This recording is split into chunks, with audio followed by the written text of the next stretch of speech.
Assalamualaikum guys. Hari ni kita berada di lokasi mancing atas motor nak pergi geng. Okey.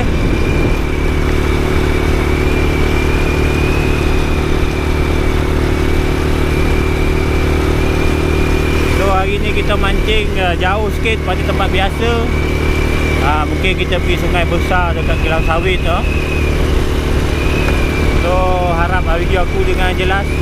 Okey geng, ketemu lagi kita channel Sama Baikal. Tengah buat sikit geng. Mancing. Mudah-mudahan ikan masuk. Dapat geng. Okey. So hari ni kita buat mancing balik dan juga ketemuan jumpa lah. Okey geng. Sama kita geng.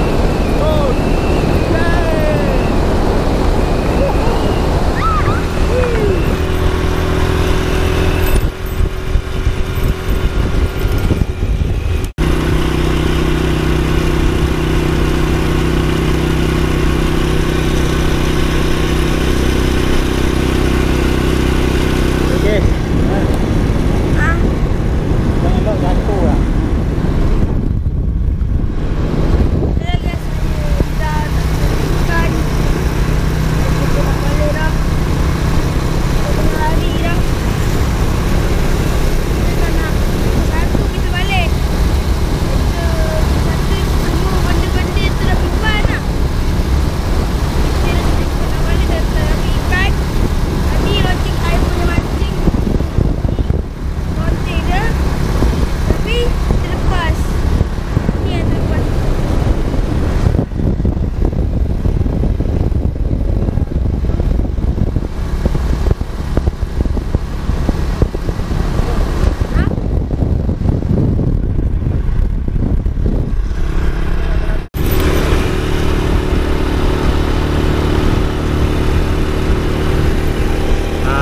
Kita pergi mancing guys.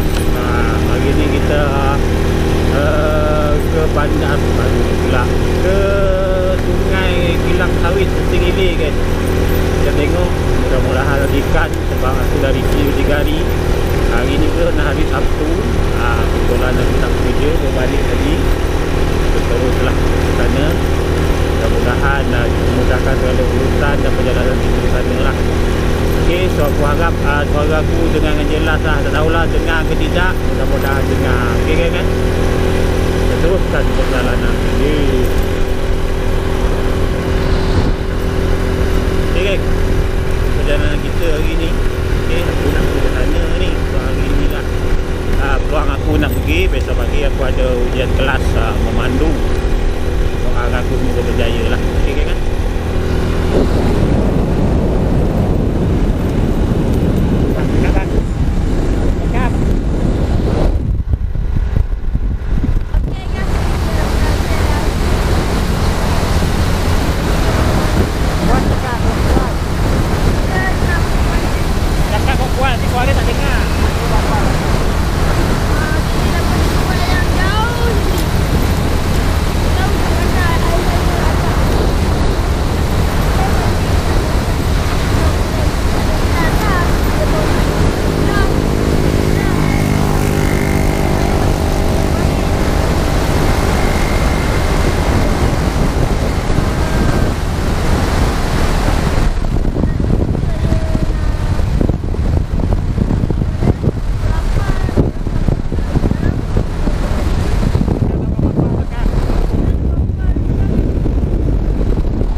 Assalamualaikum geng, dah sampai dah. Ni dia punya azab nak turun pada atas ke bawah. Terguling-guling kita orang turun. So kita orang berada di sungai ni. Okey. Sungai Pelapah, sana Kilang Sawit. Ni kita turun jalan raya atas, kita turun bawah. Dia punya tebing motor kat atas, turun bawah tu susah betul. Kalau ada tangga tu, kau nampak tu. Tu dia jalan tapi tak ada tangga, so dia menggelongsor. Kalau aku ada cangkul aku buat tangga tu. Sakit kan? So tepi ni lah kita orang mancing ni. Ni kawasan sungai. So ni lah orang semua. Serazap Ikan seko pun belum dapat lagi. Tahu lah bila dapat ikan. Jangan apa-apa kita sambung lah. So ni lah sungai. Okay. Okay guys, Assalamualaikum guys. Tak dapat ikan lah guys. Tak dapat ikan. Aku dekat bawah tu tak dapat ikan. So nak balik lah. So aku ingat dapat ikan tadi. Ada kereta kan tak? Ada. Aku ingat dapat ikan tadi. So tengok-tengok tak dapat ikan. So dekat bawah tu aku mancing, tak dapat ikan. Aku balik lah. Penat. Aku 12 lebih dah. Okay, apa-apa nanti kita sambung.